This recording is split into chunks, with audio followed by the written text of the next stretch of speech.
And tonight we're going to talk about emotional expression and the importance of revealing how we feel. So welcome everyone. It's lovely to see your faces. So keep in mind that this is like a mini training. So this is to give you a real short burst of a healing pathway to one of the schemas so that we can activate at least one part of connection. That's the goal of activating one component of the connection code. And the focus of tonight is emotional expression. So that's the healing pathway for emotional inhibition. So we are going to talk about the importance of revealing how we feel, especially in the context of close relationships, so an intimate relationship or with family or friends. Okay, so I'm going to share the slides with you later on. I'm going to just email them to you so you can read them, but I'm just going to use them for my own prompts tonight. Okay, so the first place I'd like to start is to say, is to talk about why emotional expression is a key component of the connection code. So if we embrace the fact that humans are emotional creatures, then we can just all of a sudden become comfortable with the idea that, of course, emotions are going to play a massive role in our lives, in our connections with other people. We're emotional beings. We have a limbic system. We have all the parts of the brain that allow us to experience emotions. And there's obviously some really important evolutionary reasons that we experience this full range of emotions. They really give this richness to our lives, and they communicate something very important about us. And without our emotions, our relationships can become robotic and, you know, disconnected and only focused on more logical and rational aspects of life. Okay, so we think with our minds and we feel with our hearts. So emotional expression is the vehicle, you know, for communicating who we are at the deepest level. It's like transporting information on them. So you can imagine the problem then with being disconnected from our emotions, and the problem with suppressing our emotions and hiding them from people, because then we're hiding a whole aspect of who we are as a person. Okay, so I've got the definition of the emotional inhibition schema here for you. I'll send all of this in print as well. From Jeffrey Young, from his website, schematherapy.com. So he defines all of the schemas, and the way he defines the emotional inhibition schema is the excessive inhibition of spontaneous action, feeling, or communication, usually to avoid disapproval by others, feelings of shame, or losing control of one's impulses. So the most common areas of inhibition involve either A, inhibition of anger and aggression, B, inhibition of positive impulses, for example, joy, affection, sexual excitement, play, or C, difficulty expressing vulnerability or communicating freely about one's feelings and needs, or D, excessive emphasis on rationality while disregarding emotions. That's a pretty big definition, but that captures the essence of emotional inhibition. And, you know, some of you might be working with clients that have emotional inhibition, and they're coming to you because this emotional inhibition schema is causing real problems in their lives, in their relationships, and they're wanting a pathway out of that pain. And in the wellbeing codes, we teach that the quickest pathway out of our clients' pain is to process our own pain and to understand what these schemas would feel like if we were experiencing them, and to understand the healing that we might need to do so that we can share that wisdom with our clients. So emotional inhibition involves the suppressing or cutting off from our emotions. So it involves like a disconnect from the heart and the body, essentially. It's almost like being, cut off from the neck down, so that any information coming from our heart and also from our body, I mean, it's very hard to tease the two apart, any of that information is being minimized or suppressed or dismissed, and we're purely allowing only mental activity or thoughts or rational thinking to be considered. Okay, so when we do this, it also involves an over-relying on analysis and logic, which can result in sort of overthinking things, being stuck in your head. We've all done that.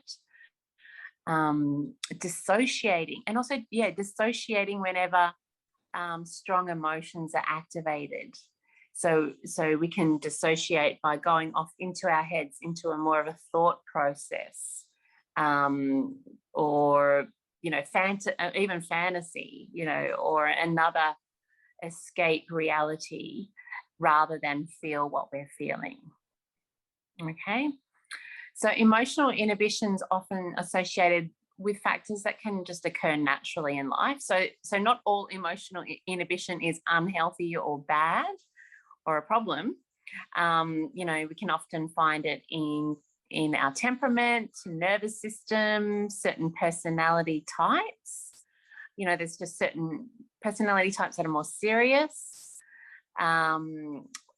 Less openness to experience, those sort of 5-factor personality traits, etc. There can also be gender and cultural differences in emotional inhibition. So when I was doing my training in schema therapy, one of the therapists from England said, that they believed that the emotional inhibition schema was very strong culturally in England, compared to other, cultures, especially compared to American culture, where they're, very emotionally expressive, and they kind of wear their heart on their sleeve, and that's more culturally accepted than in England.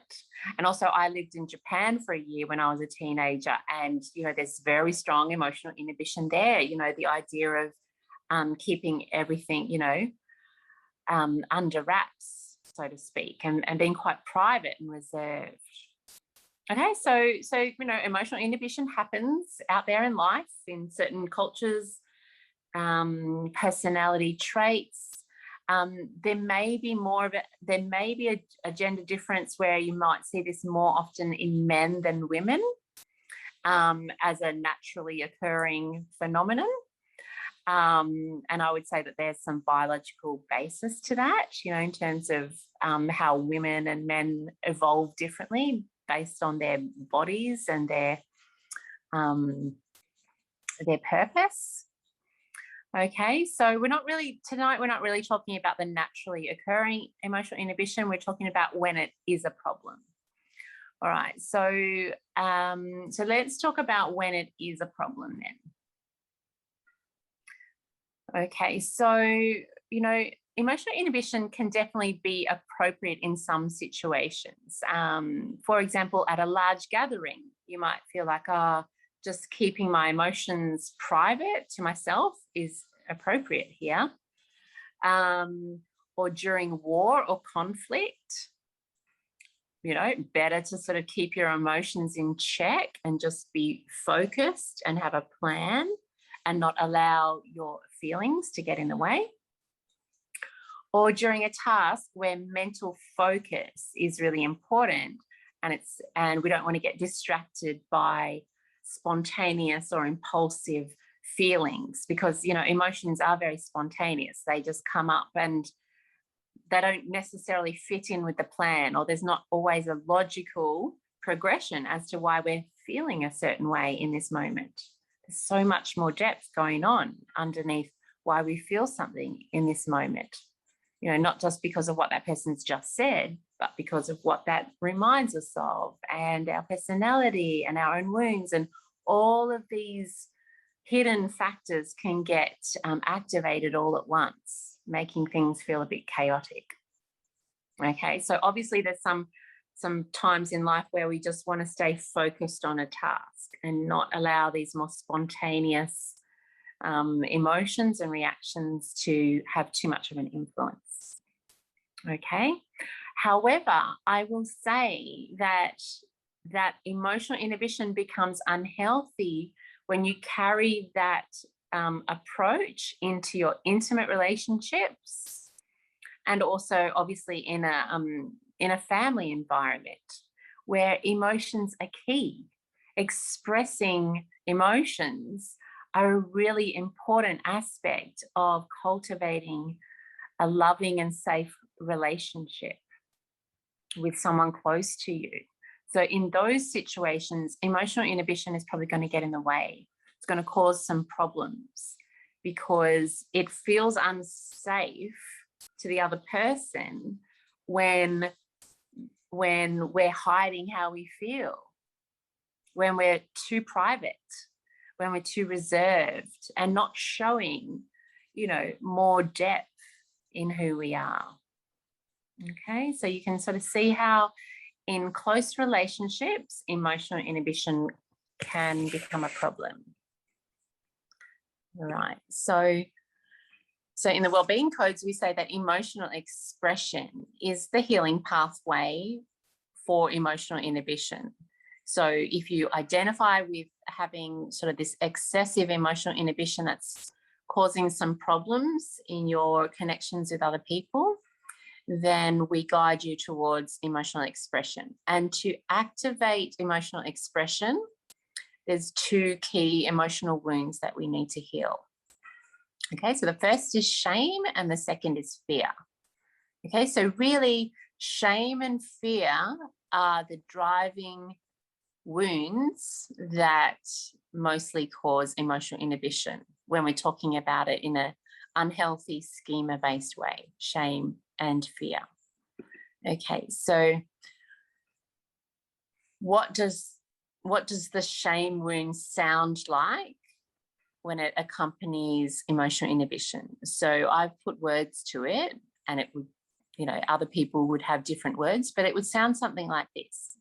It would sound like, if I show others that I feel afraid or anxious or sad or hurt, they will pick on me, tease me, mock me, or humiliate me. So there's some kind of anticipation that there'll be some shaming. If I reveal how I feel to someone else, they're going to make fun of that. They're going to see me as silly or weak or whatever. Or the dialogue could be, if others see that I'm vulnerable and affected by this, they will think that I'm weak, needy, and not strong. And eventually that message becomes internalized, and we believe that too. I believe that I'm weak, needy, and not strong for feeling these feelings. And if you've been saying that to yourself since childhood, then you may not even be aware that you say that to yourself. That belief becomes so unconscious, so ingrained that it's not something that you ever think about. It's just something that you believe in your bones, and you never question it, and you never even look at it as a belief. Okay, so you have a good sense then of the shame sort of component of emotional inhibition. There's this, it's shameful to feel this way. It's shameful to feel anything, really. It's shameful to feel certain emotions. And so therefore there's a disconnect, a cutting off from our emotions because it feels too shameful. Okay, and the second wound that contributes to emotional inhibition is fear. So it might sound something along the lines of, if I let my feelings come to the surface, if I actually feel what I'm really feeling at a deeper level, they will overtake me. I'll lose control, and I won't know how to maintain control of myself. This idea of, I will go crazy. I'll lose my mind. I'll lose control of myself if I allowed the emotions to do what they're wanting to do, which is to come to the surface and be expressed, if I allow that to happen, they're just going to create some kind of absolute chaos in my life. Okay.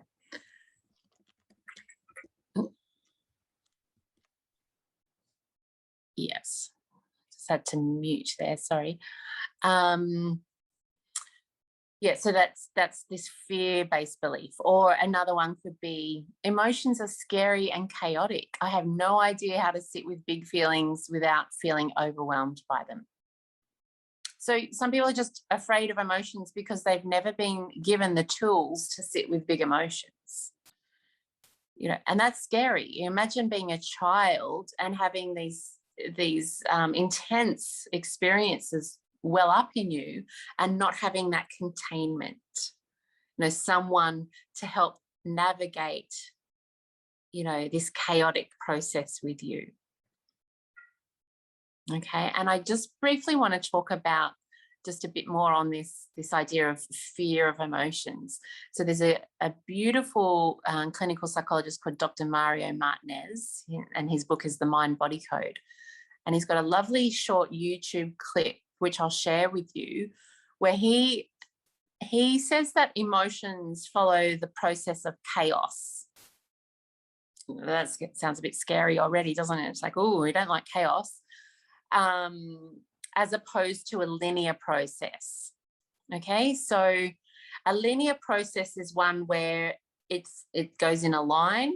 A leads to B, leads to C, leads to D. And mathematically, it's very easy to predict what's going to happen next. Okay, that's a linear process.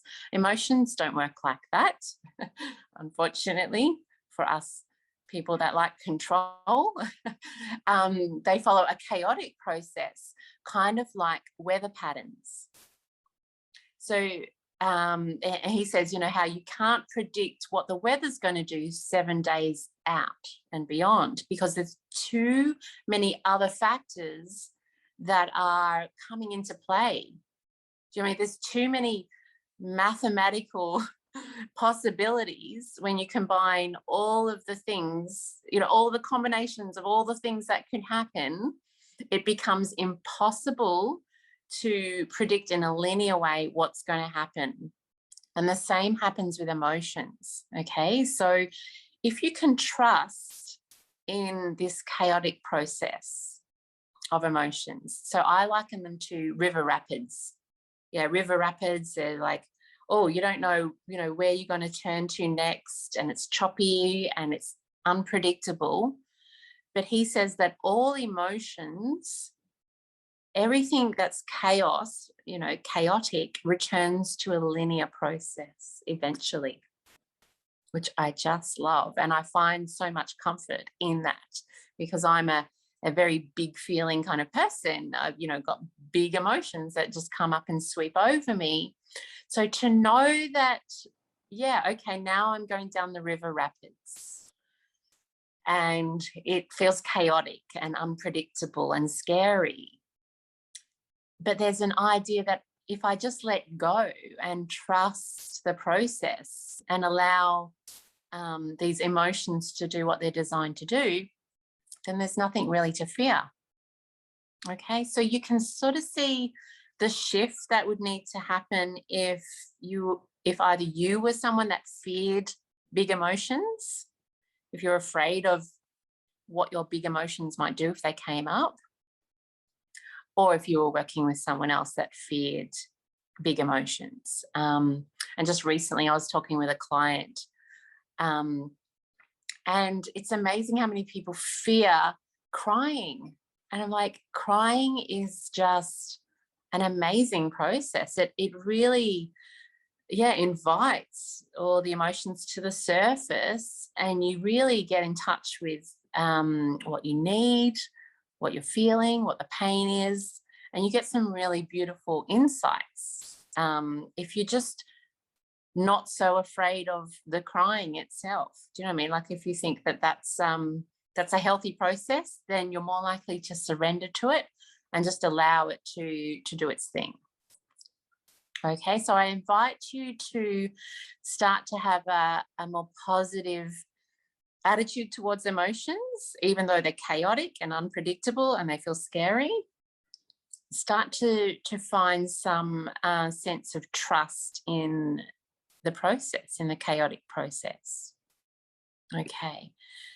All right. So let me talk now about a mindset for emotional expression. So this is now sort of the mindset, the core beliefs that will facilitate emotional expression in you, that will sort of create a bit of a shift internally for you.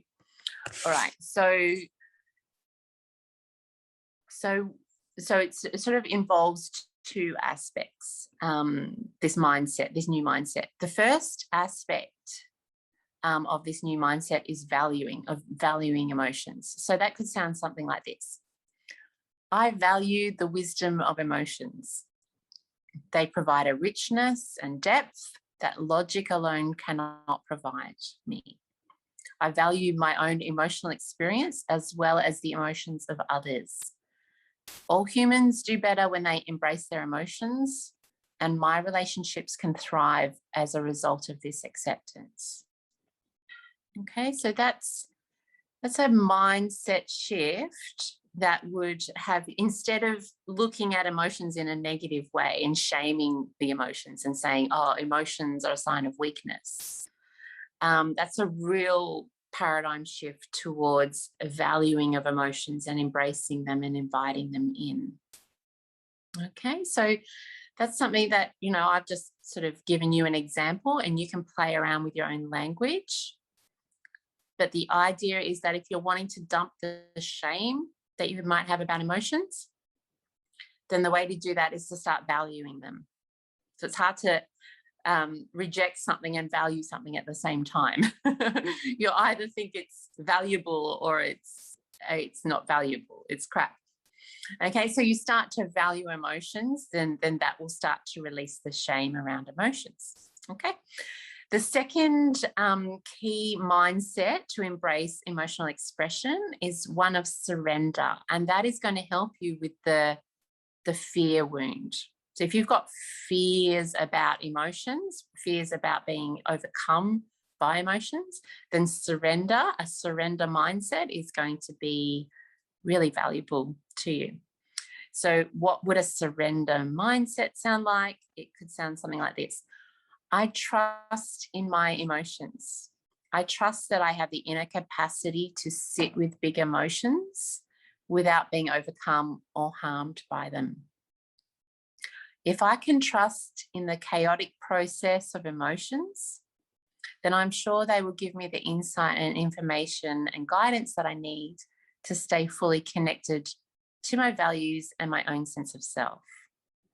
Okay, so that's that's something that I had to go through at some point a few years ago, just surrendering to emotions because I wasn't allowing them to play enough of a key role in my relationships, in my approach to relationships. And it wasn't serving me. It wasn't serving me to try and hide my emotions and pretend like I was always fine and express something that was different to how I was feeling. So to overcome my fears about emotions, I had to surrender and go, I just trust that they're there to give me some wisdom and to enrich my relationships, not to destroy them. Okay. All right. So now let's just shift into two key steps that we would need to take to activate emotional expression in our relationships, in our connections with other people. All right. So the first key step is to allow your emotions to rise to the surface of your awareness. So the first step really is a private experience. We need to at least allow our own emotions to become visible to us. Do you know what I mean? Like if we can't even feel our emotions or allow them to come to the surface, how are we ever going to share how we feel with other people if we're not even aware of how we feel? Okay, so that first step is to allow your emotions to come to the surface. So I mean, we can unpack this more on a coaching call if this is really resonating for anyone here, you know, how to do that. But it does involve looking at do you have any shame around emotions, or do you have any fear around emotions? Okay, and doing some healing around that. Okay, so the first step is a private experience, is that we need to create the inner space where it's safe for us to feel our own emotions. Okay, and then step 2 is that then we need to get good at revealing how we feel, showing that, sharing that, expressing that with a partner.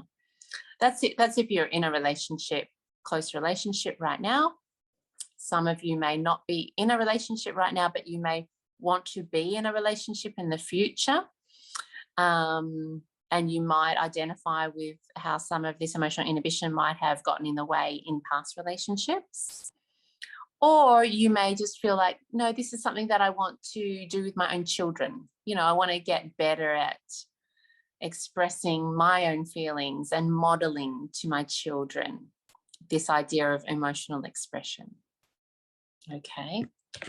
All right. So now let's look at a process to do that.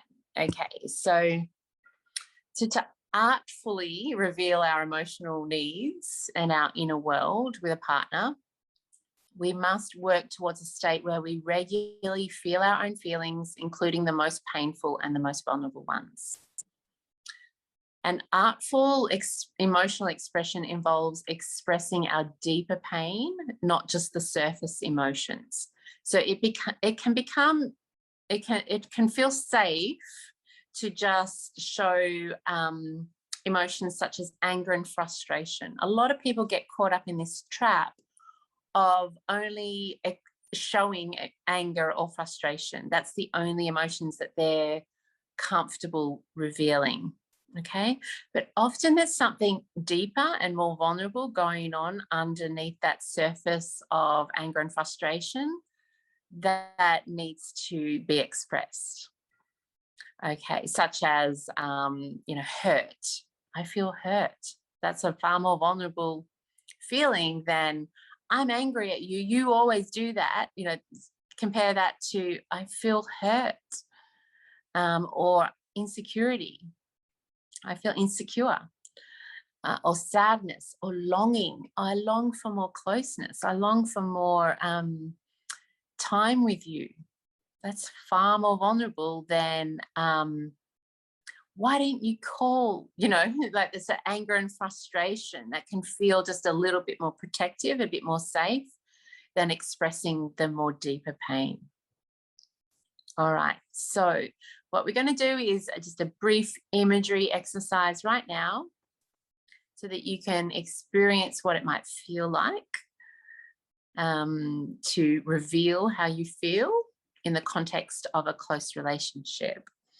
And if you feel like, no, I'm already nailing this, I'm good with emotional expression, if you feel like I'm already a very emotionally expressive person, I wear my heart on my sleeve, I know when it's appropriate to show my feelings, then perhaps you could imagine yourself being one of your clients that struggles with this, because then you could possibly use an imagery with them that's similar to this.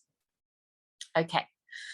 All right. So like always, I invite everyone to close their eyes, and I'm going to turn off my video while we do the imagery. Okay, so closing your eyes and just take a few breaths in and out.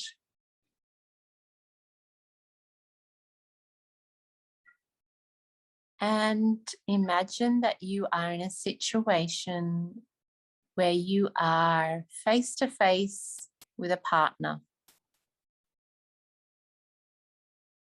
And for those of you in a relationship, imagine that you are face to face with your current partner. Or for those of you who would like to be in a relationship in the future, I invite you to imagine that you are face to face with your future partner.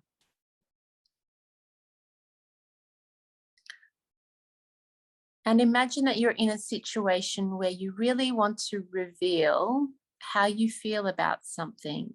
And it's hard for you to reveal that because it's a painful emotion. And painful emotions are often hard to show to a partner.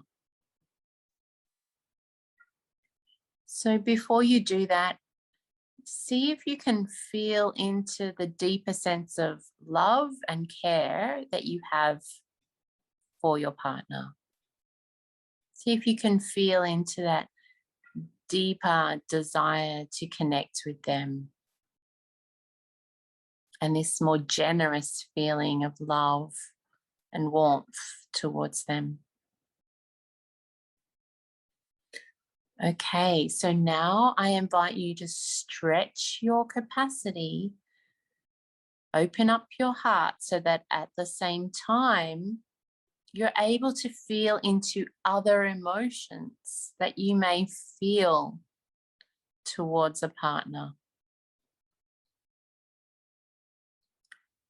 So I want you to make space in there for feeling both love and hurt, love and anger. And these are feelings that you may have towards them. So just feelings that are unique to the relationship. But also feel into your emotions in situations outside the relationship, how you feel at work, how you've been feeling about a certain friendship. And imagine that you're about to express how you feel to a partner. So right now, just imagine standing there, really connected to your heart, connected to your emotions, and just say, I feel hurt.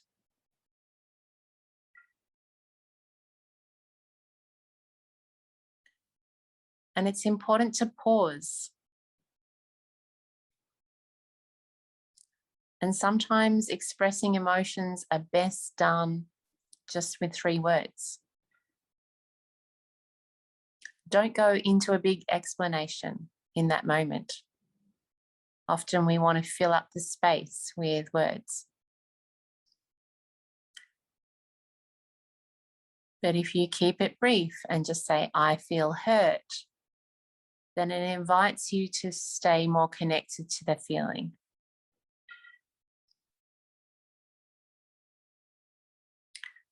And just pay attention to what is coming up for you right now, because you've just done something very vulnerable. You've shared how you feel. You've kept it brief. You haven't gone into a big explanation.